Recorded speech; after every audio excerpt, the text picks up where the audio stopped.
I think this was one of the schools that I went to 6 different schools that year, and one of them was in Stockton, where we just left, and then this was another one here, and I know we were, might have been down to San Diego. We were in Arizona. We did a lot of moving around, but this school here was a school. I didn't go there that much, but I was there for a while. It was a nice school, you know. It was just, probably a 2-room schoolhouse, maybe 3. But they had the first, second, and third were all in one room. And then out in here, some places where we picked the cherries. I think we might have picked there were some cherries there, and when we would all pile into this Model A of my grandfather's and sit on each other's laps, no seat belts or anything. And then when we would go into I had to pick so many buckets. I think I had to pick 4 buckets a day, 4 buckets of cherries. And when we would go into the trees, into the orchard, if overnight a limb had gotten heavy and broke off, my grandfather would tell everybody else in the car, that's Lonnie's limb, because he knew it was hard for me to get 4 buckets, because I couldn't reach that much. But if there's a limb broken off, I might get a bucket off of a limb that was broken off was on the ground. That was pretty good. Why 4 buckets? Well, that was just my mom. My mom basically set the thing to keep me busy all day. That's why we had 4 buckets. And when I cut fruit, I think I had to do 40 bucks. Basically, it took me all day to do whatever she said. It was pretty much a full day. I know we went to the Valley Home. No, you didn't. I didn't go to Valley Home. Van Allen. Okay, did you go to River School? No, I don't. We was I went there in Escalon, where Van Allen and Escalon. I didn't go to Berwick. Escalon. Yeah, I didn't go to Berwick either. Oh, you did? Tell me, there was something about Berwick. Well, I know you said the moment you guys would move to a new town, the first thing you did was your mom would get you enrolled in the school. Yeah. I mean, we'd moved like that one year 6 different times, and so that was a lot of work for my mom, because she would get me enrolled in school. And I might only go for a month or so, and then we'd move, and she'd go down and get me enrolled in the school again. And then when I was telling the story about Stockton, I went to school in Stockton, and I was in the 2nd grade. I was 1st or 2nd grade, and every time you'd change schools, there'd be a tough bully that would have to test you out. And I know in Stockton, I got into a fight with members on the sidewalk there, and the other guy had like 10 kids rooting for him. I had nobody rooting for me. I know I was telling, my mom was telling a story about one time where this bully chased me home, really. And my mom says, you either whip him or I'll whip you. And I told my mom was telling the story, because I hardly remember that. She was telling the story, and I said, boy, that's pretty harsh, Grandma, to tell like an 8-year-old, 7 or 8-year-old. She says, I knew you could take him. And I knew that if he had been getting the best of me, she would have been out there helping me.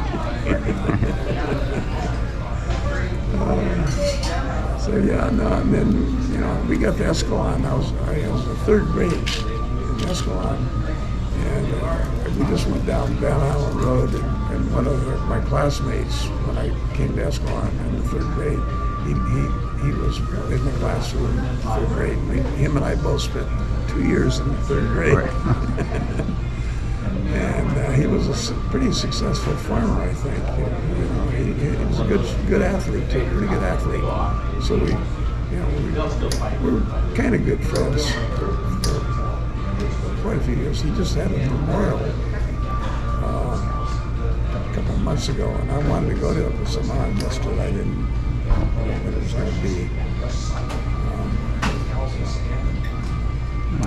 And then I met Joan Not in the second or third or fourth No, grade. Joan Well, was, go ahead. Tell us about it. Tell us about how you met. We can jump around. We don't have to.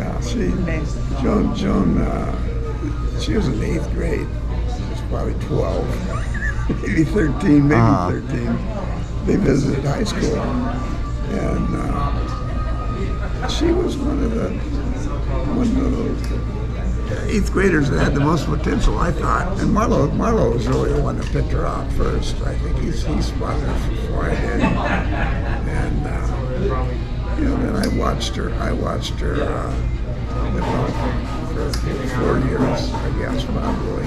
Yeah, at least 4 years, I guess, or something like that. And then my coaches at Modesto got me this job, and I worked weird hours. And Joan was teaching swimming lessons. And she taught swimming lessons at the pool at Escalon. They just did a pretty new pool. And I would come and watch her. And Judy Benedict's was a school teacher too. They were both pretty hot. Right. And I'd watch her teach swimming lessons. And I told this friend of mine, I'm going to ask her to invite Joan out for a date. And so, I don't know. Can I tell my part of it right now? You could tell part of it. Yeah. Well, I had been swimming with a girl named Nancy Huntley at the pool on a Sunday afternoon, and we were just taxiing back and forth. I really hadn't spent any time with her before, but for some reason, she happened to be there, and she was the only person I guess I knew, and she said, "Oh, my brother, who's just gotten back from the service, wants to ask you out." And I kind of like maybe him and hawed. I said, "Oh, Well, what was wrong with him? he's not very good looking, and I really don't know him." And then she says, "Oh," and so I didn't really answer her. And then she said, "Oh, and Lonnie Mathis is going to ask you out too." So I thought, "Oh, just like him when he came in here." So I said, "I'll go out with him, and I'll go out with your brother too." Okay, so the next day. So she tells me that. And No, wait, let me tell you the rest of it. Go ahead. Go ahead, the rest of your story. Because he has to know this part before he knows this part. So the next day, it was a Monday, it was in the summertime, and I was sewing, and her brother, named Bud Huntley, called me and said, it was about 6 o'clock, and he said, "Oh, hi, this is Bud Huntley. What are you doing right now?" I said, "Oh, I'm sewing a dress for my sister." He said, "Oh, I bet it's beautiful." I said, I don't know, he maybe asks me something else, and I kind of did the same thing. He said, "Well, did you go out with me?" I said, "Oh, I don't know you very well. I won't ever want you." So then I kept sewing. I guess after dinner, I guess, so I kept sewing. It was about 9 o'clock. Phone rang again. And this time it was Lonnie Mathis. He says, "Well, what are you up to right now?" I said, "Oh, I'm sewing a dress for my sister." She says, "Oh." No red And line. then there was some other kind of a question, and it was kind of, like just, oh my gosh. He says, "Would you go out with me?" I said, "Yeah." And so he says, "Well, how about we go out to a football game or baseball game in Escalon on whatever day." But I says, "Okay, well, I'll be there in town already because of a drill team." So I says, "I'll just meet you right there on the corner of blah, blah, blah." Okay, so then he did. Okay, now I want Lonnie to tell his part My of the side story. of the story is Bud Huntley and I are kind of buddies. He got back in the service, and so he picked me to run around with him. So we're going around, and I'd indicated that I was going to call her up, and so this is like that same day after he had called her and she had turned it down. And he says, I thought you said you were going to call her. Call her then. And we're over to his house. We go over to his house. And he keeps bugging me. So pretty quick, we're at his house. So he says, "There's a phone in there." So I go in and I get on the phone and I call her. And he picks up the extension. He's listening to the thing too. And she's telling me that, well, I knew you were going to call. I said, Later, not this. I didn't know I was going to call until 15 minutes before I called you. I mean, that was so, after we were married, so much later, we started checking it out. I said, well, why did she tell me that you were going to call? I guess it was because she probably heard that he was going to call me sometime. And Bud forced it like being the same night, yeah. So that's the end of that story. That's right, I never went out with Bud. All right, She never did go out with did not go Bud. with Bud. Okay. After I broke up with Lonnie, I cried and cried and cried. My mom said, well, maybe you should marry him. By this She's time, like 17. Wow. anyway, I said, oh, nice. So then we went up to the reservoir one afternoon, and I said, maybe, I forget. So we dated a little bit again, and I said, Lonnie, maybe we should get married.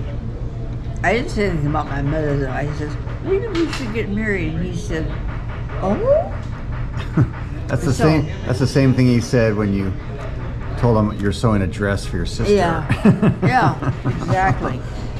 So then he was interested, and I went over to his house, and he had this big catalog that you could order things from.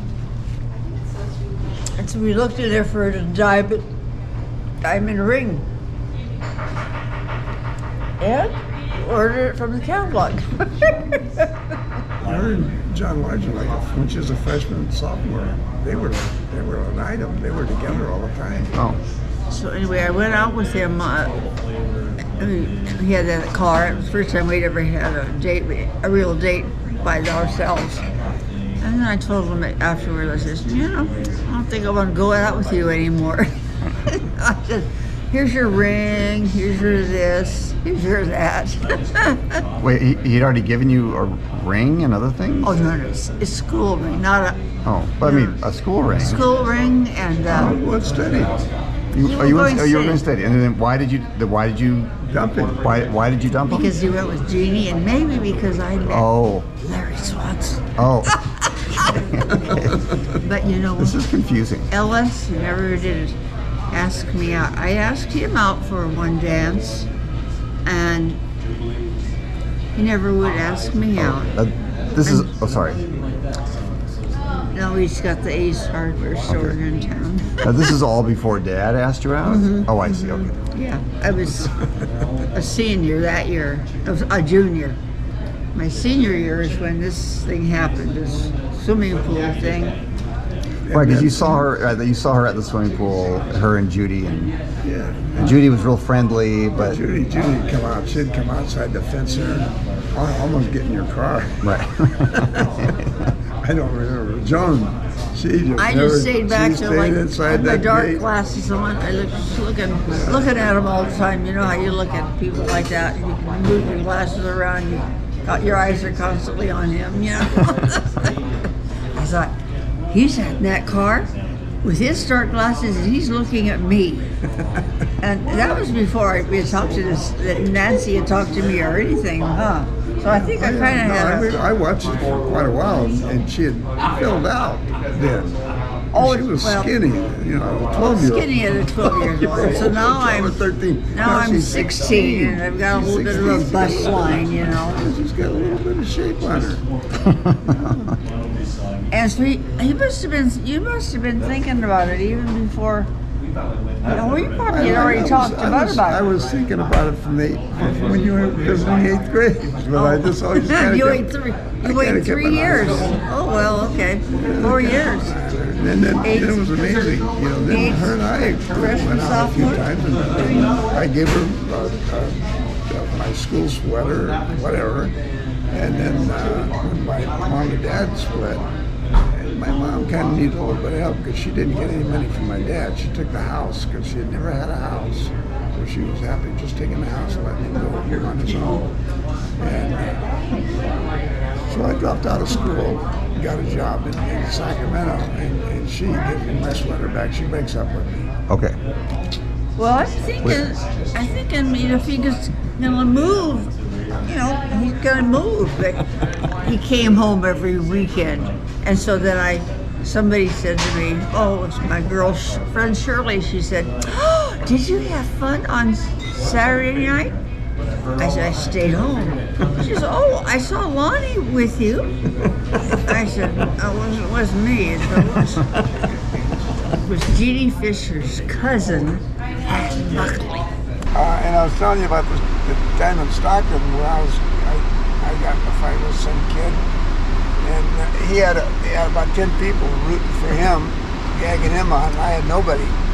Well, then there was a time here in Escalon where a kid from Escalon was in a fight with a guy from Ripon.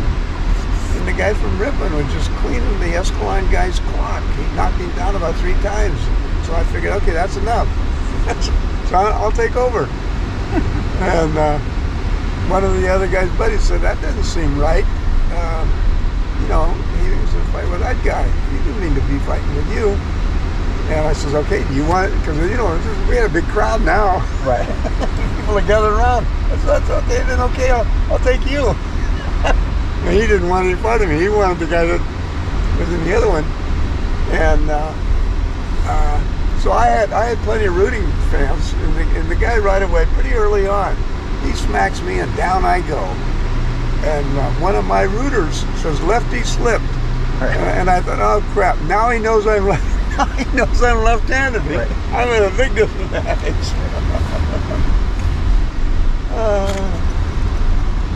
That worked out pretty good. And then there was a time this guy at the baseball game, he comes out and he charges me because we've been riding him pretty hard. He was a catcher.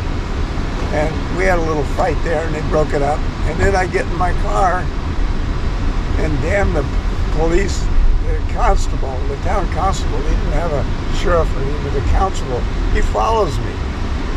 And when he's following me, I just got in a fight. I was kind of excited. So he follows me, and he stops me, and he gets me for reckless driving, speeding, and all kinds of things like that. And about a week later, I have to go to the judge in Escalon there. The judge comes, a judge only came by once a week. And so I had to go to the judge, and so the judge listens to the case, and he takes my driver's license away for 30 days. And so I'm in town. 30 days later, I'm in town at the post office, and I say, "Judge Vincent," I said, "It's been 30 days since you took my driver's license." And he says, "Lonnie," he says, "it has." He reaches back, pulls his wallet out, takes my driver's license out of his wallet and gives them back to me. That's my favorite small town story. That is a great story. I have quite a few pretty good memories of that place. It was, as I said, it was a shack. I know we didn't have indoor. That's where we had Joan and I through Aunt Ina's dog. She was kind of a prissy. Aunt Ina was kind of a prissy aunt, and she had this dog that she just adored. And it was a cute little dog. It was a little small dog. And Joanne and I don't know what brought us to this. I don't know if it was my idea or Joanne's idea. But we take the dog and we drop him down in the outhouse. And tell me, my aunt, was she upset? She was on our case. She was giving us a what for. I think she spanked us both or not. But I know she was spanking me. I told her, if my grandpa was here, your hind end wouldn't hold shucks. Right. Your hind end wouldn't hold shucks. Hind end wouldn't hold shucks. Wouldn't hold shucks. I can't know where I got that, but I remember that saying. If my grandpa was here, your hind end wouldn't hold shucks. And we used to, there was a fruit shed in here that we would pick fruit and cut fruit. And that's where I had to cut 40 boxes, I think. That seems like a lot. How old were you? She can control you like that. Well, you know, that was how I got my school money too. It was not. She didn't make me do the work and keep the money. I got the money. This is Harold Avenue here. Slow down. Stop. Turn here. Oh, this is what? Turn Harold. Turn on. Not this is not Harold. No. Keep going. That's Yeah. That's a curvy one. We're on Santa Fe right now. yeah. We're gonna come into Harold pretty We'll quick. get to come up to Harold pretty soon. Okay, here's Harold. And So make a right or a left. Yeah, I'll Make take a a right. right. We'll go over to Stanigal. Okay. Yeah, we'll go to Stanigal. And my mom would set that quota that pretty much was about as much as I could do. I was about 13, I think, then. And they had what they called shed boys, I guess, but they were the ones who would lift the boxes Trays. up and take trays away and all that stuff. And that was my goal in life, to be one of those guys. And they would scrape trays out there because you cut the fruit and put them on a tray. And when you filled up the whole tray, you would say trays away, right? Well, no, you usually might have, you'd have stack up a couple trays, but at some point you'd have, say, trays away, and they'd take them and put them on a cart, and they put them into a sulfur thing, and sulfured them, and they put them out in the sun and dried them. And one of my first jobs was, besides cutting the fruit, was scraping the dried fruit off of the trays into a box. And I got paid by the hour for that. That was a step up. And then shortly after that, I started getting the jobs milking cows and stuff. And that was a big promotion too. Milking cows, hauling hay. And then, as I said, when I was doing that concrete work, and I convinced them I was a truck driver.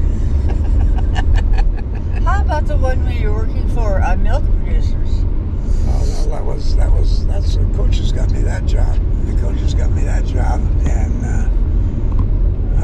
I was going with you then. yeah, Joan and I were going together. That was after I was in college, and the coaches got me that job. Now I almost made $2 an hour there, and I worked odd shifts, and they had an old Mack truck that they would use to take the tanker trucks from one of the milk areas to the other one. And one of them was a grade A plant, the other one was a grade B plant. And I was moving the trailer from the grade A plant to the grade B plant. And it was early in the morning, like 6 o'clock maybe, 5 o'clock, 6 o'clock. And as I'm coming up to the stoplight, I say, who's this stupid guy passing me? And damn, it was my trailer had gotten loose. My trailer was coming around me. It went on around me and plowed into this fence and took out about, I don't know, 50 to 100 feet of fence. And of course, the first thing I did was I got back. I got a hold of the plant manager, and let him know what had happened. And I can't remember how it got in the newspaper, but the newspaper picked it up. And Joan's mom saw it. Cut it out. She always cut articles out, and she showed me. And, I saved everything. So I still have it. It's somewhere. I've seen it. Yeah. Yeah. It's in the scrapbook. It's a small little article. It wasn't a very big article. I wasn't that proud of it either. It was kind of an embarrassment. But it was the kind of thing that the old truck didn't have.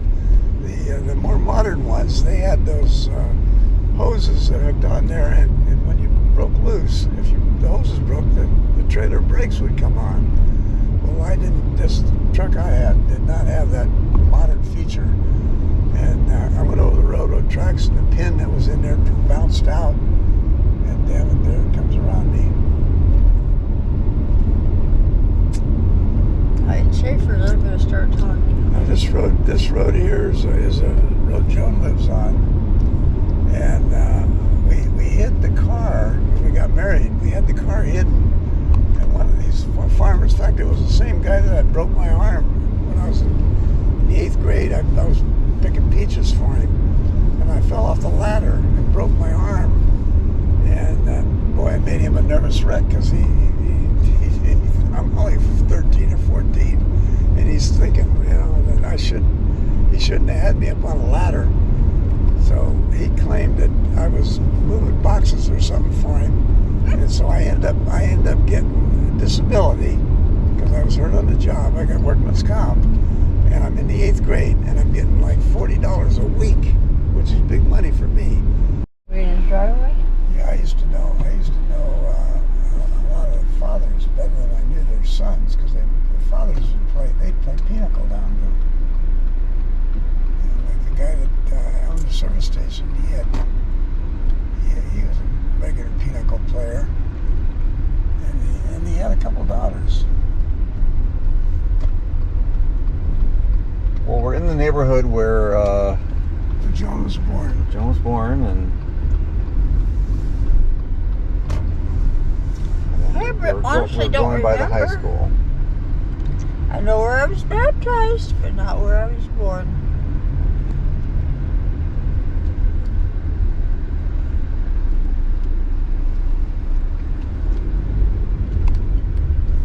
And the swimming pool where I met Lonnie is no longer there. Oh, it's not? They've moved it behind the school over that way. Is that the original building, or is it? Yeah. The one on the left is the original building, I think. Okay. But those Anyway, the pool was over there, and Pool's a parking lot now, looks like. Yeah. But they had, in the gym here, they had a hallway, and the snack bar was down there. That's probably where Joan got her boyfriend pressed her body against her. Yeah. But then down that That hallway, was a small gym, I think, or something. down that we had hallway, dances. down that hallway, they used to have all the track records. They had a little thing there with the name and the times and stuff for the different events. Like Lonnie Mathis and how fast he ran. so tell us about. So I know, Mom, you were the salutatorian, and Dad, you were class president. And why don't you tell us a little bit about your experiences in high school? Yeah, he was an athlete, one of the star athletes in high school. I loved going to school. I never missed a day of school. That's why I passed. I didn't do very well in English, but they gave me a C. And didn't you say someone else nominated you to be? Oh yeah, this class president. guy was a real good basketball player, and I used to, I would always play against him because they'd always match us up, and I never did think he liked me at all. But he's the guy that nominated, and I thought he just nominated me because he knows I don't like to get in front of people and speak. But I had other people running too. Well, you must have rallied or did something to get people to vote for you, right? No, nothing. You mean, didn't you get somebody to run off the sheet that says, No, vote Mathis for president? Nothing. I don't see how you won. You probably did. Yeah, well, I know I won big time. Why? How? No, she said, I don't know how you won. You didn't campaign or do anything. No. No rallies, no. Nothing. Why do you think you won? Because I was the nicest guy. And I was popular, honey. Oh, were you a little bit Italian? Sicilian? I could have been Italian. And then No in hanky football, you were a running back, or Yeah, I was a halfback. And then I played defense too. I played every minute. I never was not on the field. You played every minute? You were always on the field? Yeah. Kickoffs, returns, everything else. My junior year, I broke my leg playing football, and we were at Houston. Did they have to close down everything for a while then? I mean, you're the only person that could kick, right? No, I didn't kick. I was. Oh, you passed. I tackled and ran. You ran. And Well, did you lose every game the rest of the season then? We always won the championship. Okay. Even if you weren't there? Yeah, we still won. Oh, well, that's good. I know my last game was against Patterson, and it was for the championship. And the first play of the game, I take the ball 80 yards for a touchdown. That's great. And That sounds pretty good. Then a little bit later, I ran 40-some yards for a touchdown, and I ran about 15 yards for a touchdown.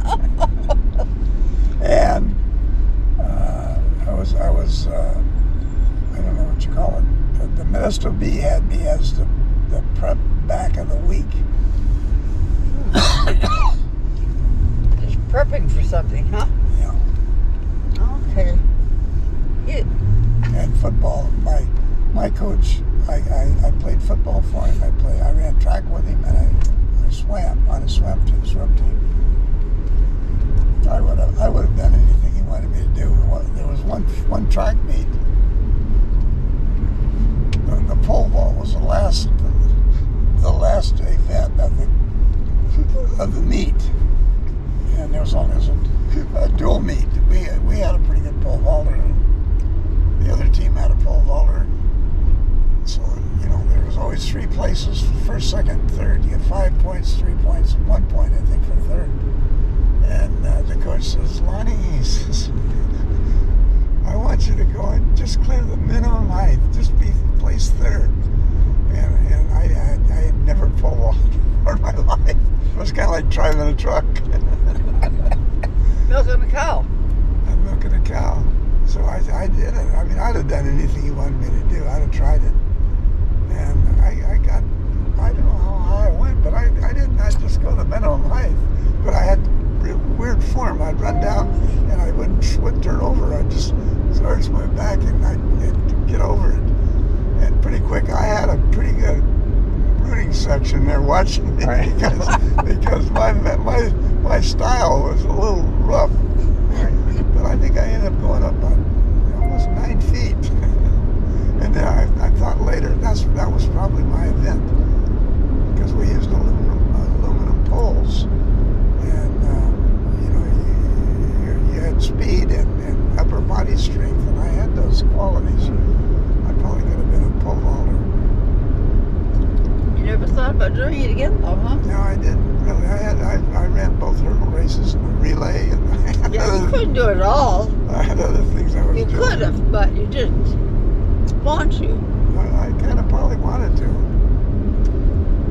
I know I used to. He didn't ask you to do it again, though, No, huh? he never did ask me to do it again. You could see it was kind of dangerous probably. Well, I could have got hurt.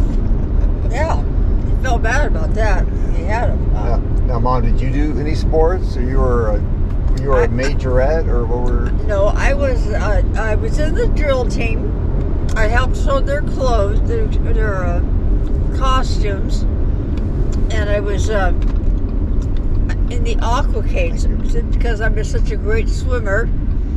The aquacade was a water show where we did cute little things. There were mostly girls in it. Well, we had the boys to do some fun things, but the girls are the ones that did the graceful things, like, backstroke. You had to keep your head out of water all the time because that was graceful, except when you did we had kind of a dive where you stand up kind of in the water and then dive down and then come back up again, using a lot of skull, and you did have to go under it right and come back. So that was my forte as to sports. Okay, didn't like it. I didn't like PE at all. There's nothing in there that I liked except the swimming part. I was a backstroker on the swim team, and I was. And that you didn't have to be graceful; you just had to be I fast, had to right? be fast. I was the fastest one. I think I was the fastest one in the league. You were always the fastest person. Oh.